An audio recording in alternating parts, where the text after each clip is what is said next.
আল্লাহ রাব্বুল আলামিন বলেন, ওয়ালা তাকুলান্না লিশাইইন ইন্নী ফাইলুন যালিকা গাদান ইল্লা আন ইয়াশা আল্লাহ।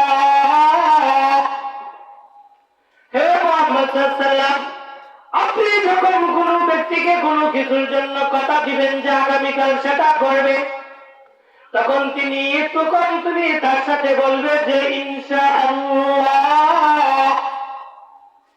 যদি আল্লাহ চান।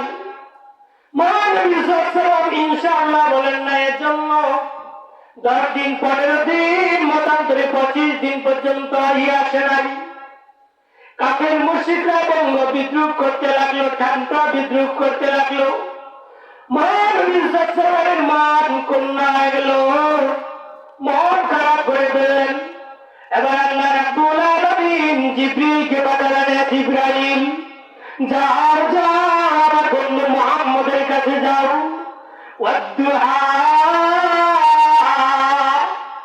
আল্লাহ তাআলা আদুকজল মধ্য দিনের শপথ করে বলতেছেন, ওয়াল্লাইলি ইযা সাজা, গভীর রাতের অন্ধকারে কসম করে শপথ করে বলতেছেন, মা ওয়াদ্দাআকা রাব্বুকা ওয়া মা ক্বালা। হে রাসূল, কাফের মুশরিকরা বলতেছে তোমার রব, তোমার প্রভু তোমাকে ভুলে গিয়েছে।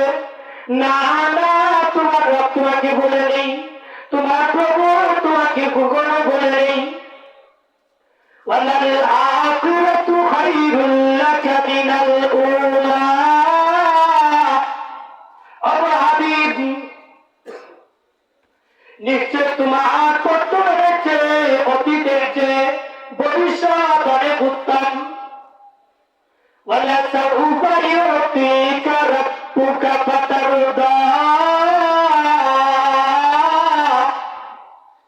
মন খারাপ করে কিছু নেই, আপনার রব আপনাকে এমন কিছু দান করবেন যাতে তুমি সন্তুষ্ট হয়ে যাবে। সুবহানাল্লাহ। আল্লাহ ইয়াজিদকা ইয়াতীমান ফাআওয়া। অবনবীজি, আল্লাহ রাব্বুল আলামিন কি তোমাকে ইয়াতীম অবস্থায় পাননি, অথবা তোমাকে আশ্রয় দেননি?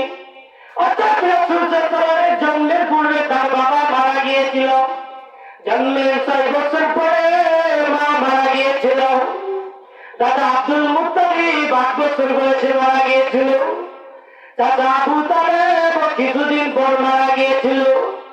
এইভাবে ইয়াতীম অবস্থায় 40টা বছর পর্যন্ত রাসূলের কাটিয়ে গেল।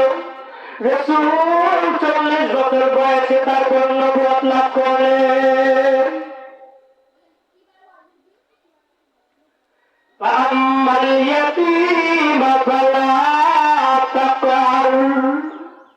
অতএব রাসূল, আপনি ইয়াতীমদের প্রতি জুলুম করবেন না।